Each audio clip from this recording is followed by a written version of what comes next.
اعوذ باللہ من الشیطان الرجیم بسم اللہ الرحمن الرحیم۔ جب موت آئے گی تو یقین جانے کچھ بھی کام نہ آئے گا۔ آپ کے دنیا سے جانے پر کسی کو کوئی فرق نہیں پڑے گا اور اس دنیا کے سب کام کاج جاری رہیں گے۔ آپ کی ذمہ داریاں کوئی اور لے لے گا۔ آپ کا مال وارثوں کی طرف چلا جائے گا اور آپ کو اس مال کا حساب دینا ہوگا۔ موت کے وقت سب سے پہلی چیز جو آپ سے چلی جائے گی وہ آپ کا نام ہوگا۔ لوگ کہیں گے کہ ڈیڈ باڈی کہاں ہے۔ جب وہ جنازہ پڑھنا چاہیں گے تو کہیں گے جنازہ لائیں۔ جب دفن کرنا شروع کریں گے تو کہیں گے میت کو قریب کر دو۔ آپ کا نام ہرگز نہ لیا جائے گا۔ مال، حسب و نسب، منصب اور اولاد کے دھوکے میں نہ آئیں۔ یہ دنیا کس قدر زیادہ حقیر ہے اور جس کی طرف ہم جا رہے ہیں وہ کس قدر عظیم ہے۔ آپ پر غم کرنے والوں کی 3 اقسام ہوں گی۔ پہلی قسم، جو لوگ آپ کو سرسری طور پر جانتے ہوں وہ کہیں گے ہے مسکین، اللہ اس پر رحم کرے۔ دوسری قسم، آپ کے دوست چند گھڑیاں یا چند دن غم کریں گے پھر وہ اپنی باتوں اور ہنسی مذاق کی طرف لوٹ جائیں گے۔ تیسری قسم، آپ کے گھر کے افراد کا غم گہرا ہوگا، وہ کچھ ہفتے، کچھ مہینے یا 1 سال تک غم کریں گے اور اس کے بعد آپ کو یادداشتوں کی ٹوکری میں ڈال دیں گے۔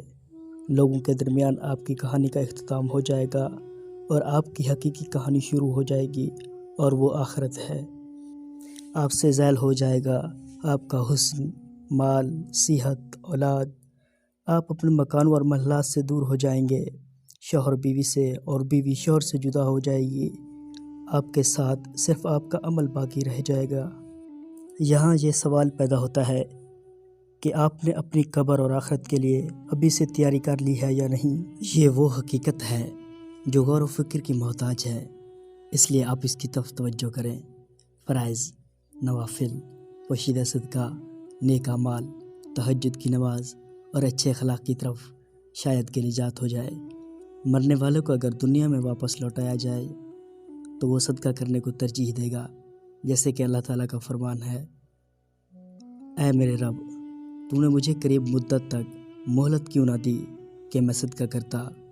وہ یہ نہیں کہے گا کہ میں نماز ادا کر لوں یا میں روزہ رکھ لوں یا میں حج اور عمرہ کر لوں۔ علماء کہتے ہیں کہ میت صرف صدقے کا ذکر اس لیے کرتی ہے کیونکہ وہ اپنی موت کے بعد اس کے عظیم اثرات دیکھتی ہے، لہٰذا زیادہ سے زیادہ صدقات و خیرات کریں۔ اور بہترین چیز جس کا آپ ابھی اسی وقت صدقہ کر سکتے ہیں وہ آپ کے وقت میں سے 10 سیکنڈ ہیں۔ آپ خیر خواہی اور اخلاص کی نیت کے ساتھ اس ویڈیو کو دوسروں تک پہنچائیں کیونکہ اچھی بات کہنا بھی صدقہ ہے۔ اگر آپ اس ویڈیو کے ذریعے لوگوں کو یاد دہانی کروانے میں کوشش کریں گے تو قیامت کے دن اسے اپنے ترازو میں پائیں گے۔ اللہ تعالیٰ کا فرمان ہے، اور نصیحت کیجیے کیونکہ یقیناً نصیحت ایمان والوں کو نفع دیتی ہے۔ یہ تھی آج کی ویڈیو۔ امید کرتا ہوں کہ یہ ویڈیو آپ کو پسند آئی ہوگی۔ اگر ویڈیو اچھی لگے تو چینل کو سبسکرائب اور اسے لائک کر دیجیے۔ اپنا بہت سارا خیال رکھیے گا، دعاؤں میں یاد رکھیے گا۔ اللہ حافظ۔